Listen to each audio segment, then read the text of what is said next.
قعدت ايوه سألوني بعض الزملاء ايوه كيف التقاعد كيف التقاعد، فكتبت أبيات أقول فيها كيف التقاعد، قلت نعمة وراحة، انسد باب وانفتح عدة أبواب، ارتحتنا من قول عد وراحة، وضيق البدال تبدل بوسع الثواب، لا عاد عرضية ولا استراحة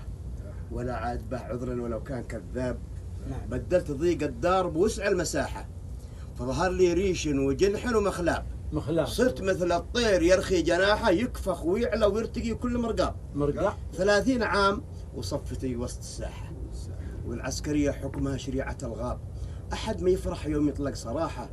والرزق مكتوب على رب الأرباب، بقول كلمة واضحة وبالصراحة، ما همني إلا فراق عطران الأشناب، قضيت معاهم عمر بجدة ومزاحة، صرنا أخويا ما كنا في يوم غراب، ومن ينكر المعروف جهل وبجاحة، ما قدره إلا يحط في وجه تراب. هالحين يجد الرجل ثمرة نجاحه إذا انذكر بالخير من عقب ما غاب، إن عامل الزملاء